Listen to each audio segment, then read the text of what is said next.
Hi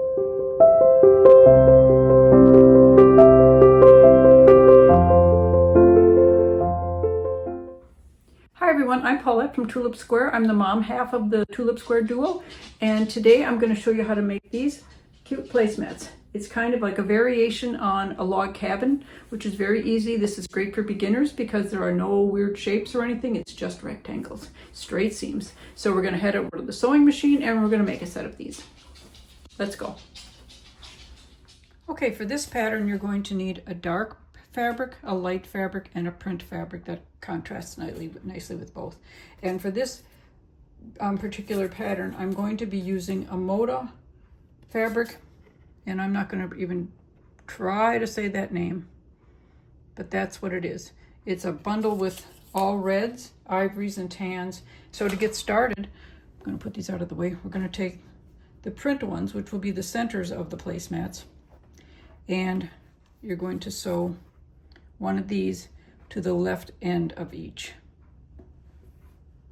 just like this. Make sure you use all nice accurate 1/4 inch seams so everything fits together as we go. Now that I've got these sewn down in place and they're pressed towards the dark strip, I'm going to sew the same color dark strip to the bottom of each one, making sure that you keep this piece on the left side. So sew all of those like so. And because this pattern calls for half yards of most of the colors, and I wanted to make a set of 4 placemats, but I was using this fat quarter collection, and there aren't enough fabric in any one fat quarter to make it into a half a yard. So I'm making half of the placemats that look like this, and half of them are in more colors from this same collection, but like the beginning one, instead of that, it's this. So once I've got all of them done, I'll show you the 2 different placemats. But I'm only going to show you this one during construction so you don't get all confused.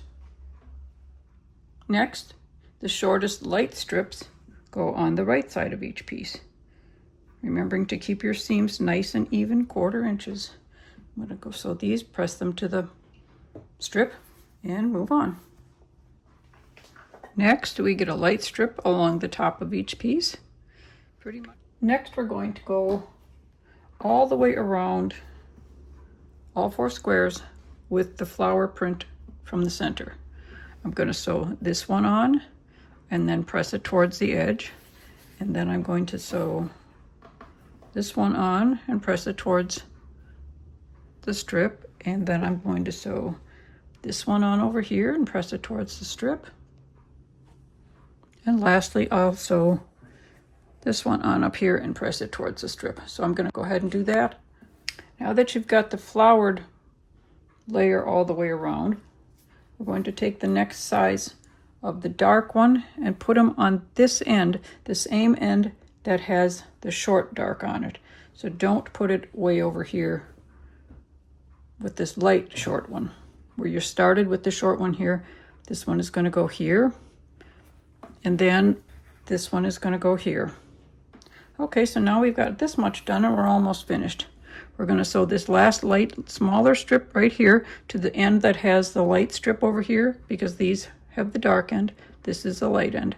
So you're going to sew these to this end, press it towards the strip, and then you'll take your last biggest strips and they will get sewn along the bottom and also get pressed towards the strip, and then we'll be finished. So I'll be right back and show you the finished products. Here's the finished placemat ready to be quilted and bound. And when I quilt patterns like this, I like to just do a grid quilting and follow the fabric lines. It just makes it really easy and quick to do the quilting, so I will be doing that. And because I made 4 placemats, but I didn't have enough fat quarters to make them all the same, I made 2 like this and 2 like this. So you could make all 4 different using the same fat quarter bundle too, but I just did 2 and 2. So these are all done. I hope you enjoyed that pattern, and this is a perfect one for beginners because it's just straight lines and rectangles, no triangles, no shaping, just straight lines. And that's all. So now you've seen how easy it is to make these placemats, And because I used a fat quarter bundle, and I can't get a half a yard of each color out of a fat quarter piece, obviously, so I used several different ones. So I've made 2 of these and 2 of these when I made a set of 4. So there's just some nice little variations, and they are the same size. They just don't look like it when I'm moving them back and forth. But they are the same size, and it's kind of fun to do that. So I hope you enjoyed this video, and if you did, if you like this video, please give us a thumbs up and subscribe. And the download for this pattern is in the description below. And if you'd like to be notified when we have new videos, please hit the little bell and you'll get notified. And join us on our Facebook group. We'll see you again next time. Bye-bye.